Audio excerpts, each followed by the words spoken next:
affordability, specifically how is just, there's no way to avoid it these days. Affordability is really, really challenging in Denver as well as the entire country, but Denver is definitely feeling the pinch. And one of the reasons that I like to kind of explain to people that aren't that familiar with Colorado and are maybe wondering why affordability is so tough here is kind of breaking it down just to this. So on one hand, you have the median household income. So how much money is that household bringing in to pay for all of their expenses? That's one side, median household income. The other side, however, is the median home prices, so the median home sales. And when you have these two and you're comparing them, there is a massive difference between the two.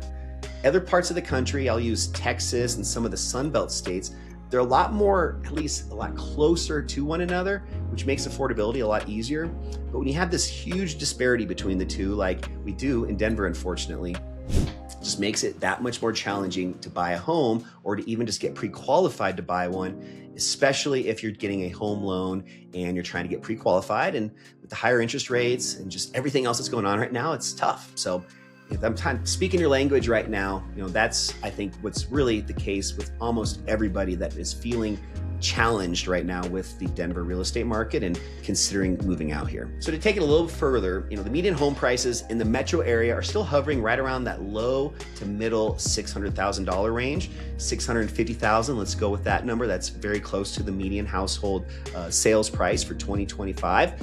And, we look at that compared to the median household income, which is, again, much lower than some of the other states. They're right at or about $80,000 to $100,000, in fact, was kind of the range that was reported last year.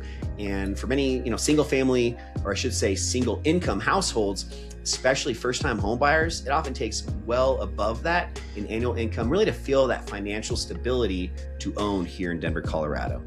That doesn't mean that it's impossible, but it does mean that buying in Denver does require a few things. It really requires better planning, just educating yourself, having a little bit more realistic expectations, and just a really, really strong understanding of just like which areas in Denver provide the most value. And the only way that you can really do that is by connecting with a local or a realtor, somebody that really understands not just the neighborhoods, but also the micro neighborhoods. And that's just a word that I like to use because even in a big area, let's use, for example, Aurora as an example. Aurora is actually the third largest city in the state. It's the largest part of Denver, and it's got over 300,000 residents. But within Aurora, there's some very significantly different parts of the area. There's areas that have pretty high levels of crime, a lot of issues with homelessness, a lot of issues with, stuff like that going on. Yet you can be in another part of Aurora, and for example, an area called South Shore that I just recently sold a home in, where you're in the Cherry Creek School District, which is one of the top in the entire state, and you have beautiful homes that are well above $1 million. So there really are these micro neighborhoods, and that's what's most important, especially when understanding that it's not a blanket statement that just the entire state or the entire city is unaffordable. You can find areas that at least give you a better chance to get your head, or I should say, get your feet wet or get in the game. So just important to kind of think through that a little bit more and just make sure that you're planning ahead and you have that ability to walk into whatever decision you're making with a level head and an educated, confident decision.